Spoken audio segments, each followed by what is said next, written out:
Hey guys, welcome to Crypto Bites. My name is Obi-Wan and I'm here to guide you through your crypto journey. Today's video is going to be on rug pulls. So here's some couple, it's just kind of capitalizing on my experience in the space and helping you guys to avoid getting rug pulled. Rug pulled is the act of um, pulling the rug over someone, tanking their investment. So, it happens in a couple of different ways, which we're going to go over. But it's really important that you guys, learn about this and learn how to avoid these situations, because it's really horrible to get your money taken, especially when you've been really hyped by a project and you think it's going to be really cool.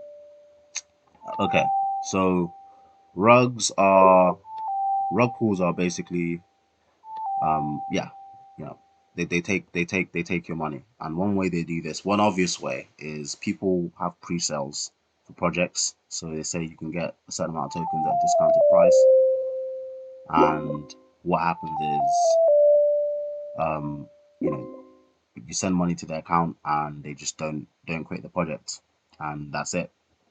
So this is a really obvious one. I've never fallen for this, but I've seen people do it. They just kind of throw money. Um, I guess it probably works out sometimes for people, and they get into really interesting projects, um, and make big gains. But it's not worth the risk, and I've never seen it work out, to be honest. So that's one way people get rugged. Another way people get rugged is liquidity pooled pools. So basically, they pool liquidity. Um, and easy way to avoid this is to make sure that liquidity is locked.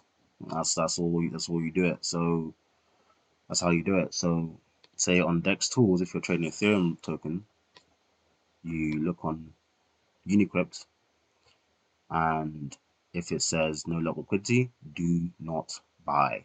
For the love of God, do not buy. This means that they can take the liquidity tokens, so the ETH and EPT in this case tokens, and just sell them off and be off. Like they're gone. That's it. Yeah. So don't invest in anything without lock liquidity. Team lock is also there, and sometimes it'll be on here. So it'll be in a lock event, and it'll say they've locked over this amount of money for this time. That's a good indicator. So an example of this would be, say, B26. Um, they have locked liquidity, as you're going to see. Yeah, good sign. Um, Disclaimer: there are some projects that have liquidity locked as part of the contract. So, for example, Nyan Cap token has that, where it taxes burn and sell side transactions and turns that into permanent burnt liquidity. And so that's an example of that being in the smart contract. Another example is Tornado Call. But to find this out, you have to go into the group chat, talk to developers, ask them, guys, is this in is the liquidity locked, and find out exactly what's going on.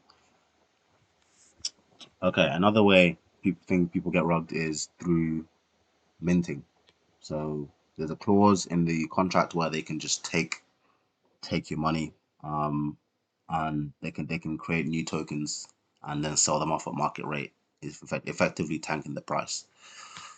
So an example of this that got me was Compounder Finance. This was worth a couple million, and they had a audit from Solidity Finance. The Solidity Finance is, yeah, we'll talk about those guys later, but they're an auditing company, and they said these guys, actually they identified some minor flaws, but they said these guys were um essentially safe. And yeah, what happened is they created new tokens, sold them off rapidly, and it went from $80 to 20p. So that's an example. Another high profile one that happened a week ago, a couple of weeks ago, 2 or 3 weeks ago, I think, was paid. So this is a big project, couple worth a lot, at least a couple hundred, couple maybe 100, 200 million. And yeah, there was a flaw in the contract, and some bad actor minted tokens and sold them off, millions worth of tokens off in a couple of minutes, tanked the price. In this case, I would recommend not selling, because this is a big project and the developers are actually well known, and so um, they are insured. And what they do is they take a snapshot and then they return everyone's tokens. But if you sell in these points, then you're kind of screwed because you've already sold your assets. So it's a bit harder. But in this case, having it dumped like this is not natural, and so people, they salvage the situation. But that's an example of liquidity in the contractors. There was an issue in a contract where you can mint. There's a clause in the contract where you can mint, and that happens. A way you can avoid this is audits are a big sign. So you look at the audit, and if it passes audit, then that's good. So Kickpad passes Zokyo audit. Smaller projects wouldn't have audits. Audits aren't the be all and end all. So Paid Network was audited by Solidity, and they rugged. Um, Also, Compounder was audited, they rugged. So it's not always the be all and end all, but some auditors are more kind of reliable than others. So Solidity, a lot of their projects that they've audited have actually rugged. So Solidity audits don't mean that much to me, but it's still a reassuring, because audits cost a lot of money. It costs a lot of money for developers. So it's just a sign that, okay, these guys probably are going to be okay, but you've got to consider it in conjunction with other factors. So Warren Ruggs, right? This guy is a community-based auditor. He looks at audits himself, and he's very reliable. So he will look at projects and kind of tell you whether there's an issue with them and whether you probably should avoid certain projects. So for example, yeah, he'll audit something. If he says something's good, I trust his opinion. He called out Paid Network mint function before everyone else. So he knew about that. And if people had listened to him, you would have avoided gotten robbed. Um, so an example of some of the projects he's audited are TRDG. TRDG is a pretty good project. And they claim that it's the contract has been renounced and it's unruggable and liquidity is locked and all that stuff. And so he audited it, and so I knew it was safe, and it's 10x since then. So that's one way, right? The minting function, which can be avoided with checking that guys like Warren Ruggs have made sure that that is safe, and checking that it's had an audit. That's not the be on and end all though.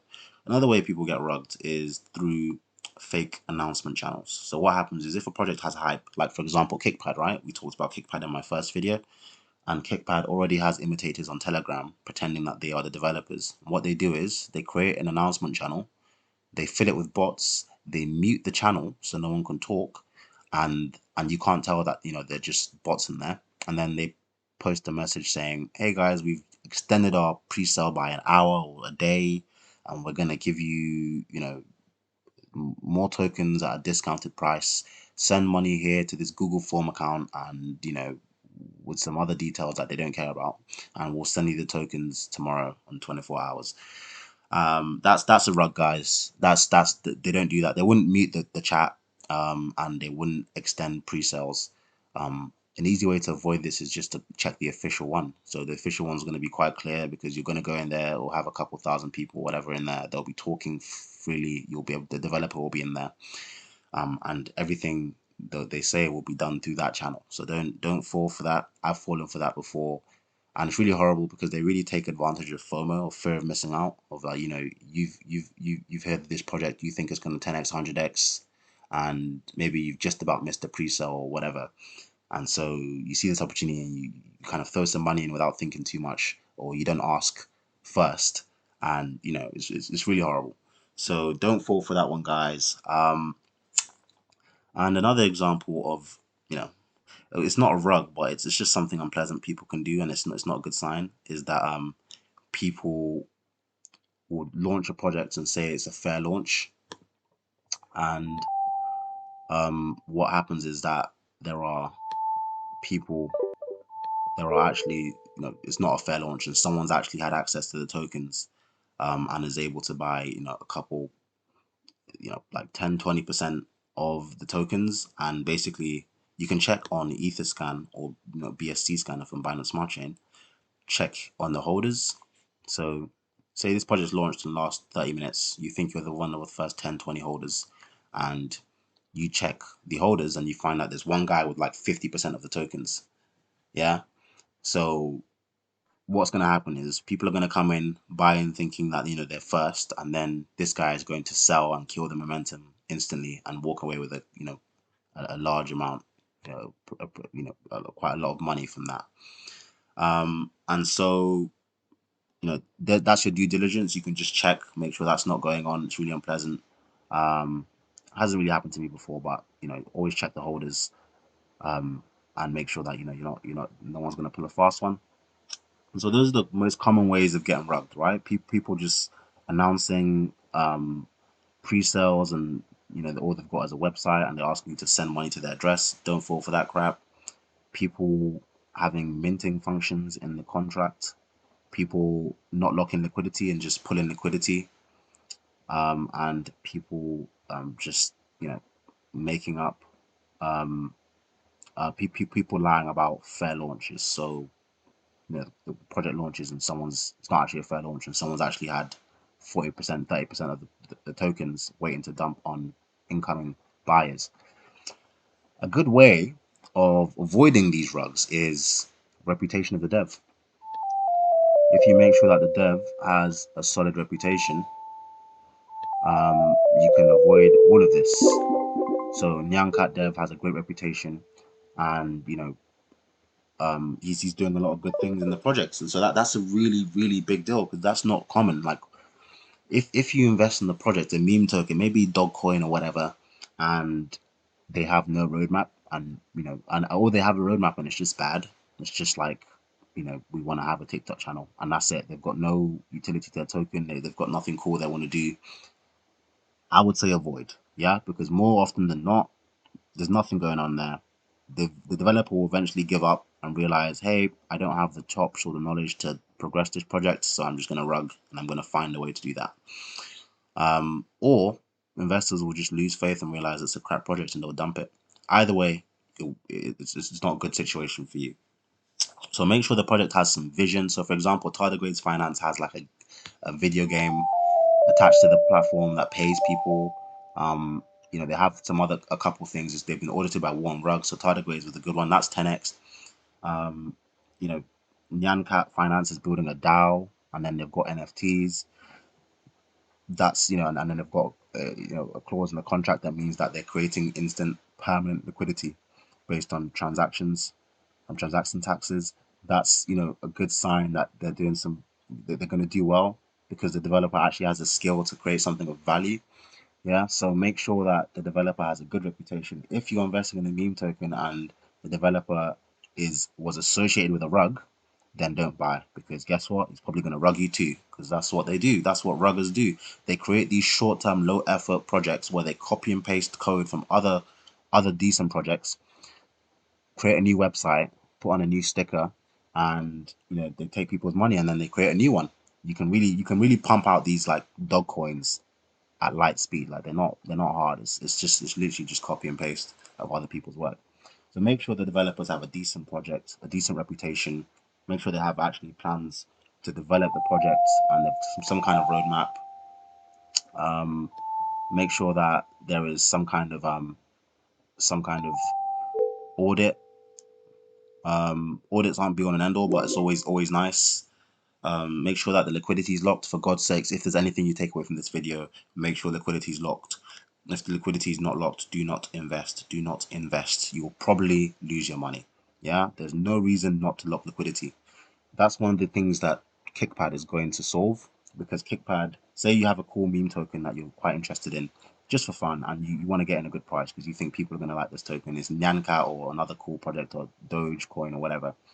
Kickpad allows anonymous developers to launch a project with trustless locked liquidity. So I don't have to trust that the developer is going to lock liquidity after I buy. I don't have to wait for these guys to be like, oh, sorry, give me 10 minutes. I'm just doing the code, and I have to wait thinking, is this guy gonna take my money? Or I won't wait, because I don't buy into projects like that. But you see people in the Telegram group trying to hype each other up and pretending that you're not at risk of literally losing all your money in the next like 5 minutes. Kickpad solves that in a great way, by meaning that these small time kind of intriguing projects can have that added trust factor. And that's why I think Kickpad is going to do really, really well. Yeah, and that's all I got. So do your research, make sure developers are trusted, make sure that liquidity is locked. If they have an audit, that's even better. Um, and if they have a great roadmap and some interesting plans, that's even better. And that's how to find, you know, reliable gems and projects that are going to do well. And so that's what I got for you guys. Stay safe out there, do your due diligence, and take care. Bye.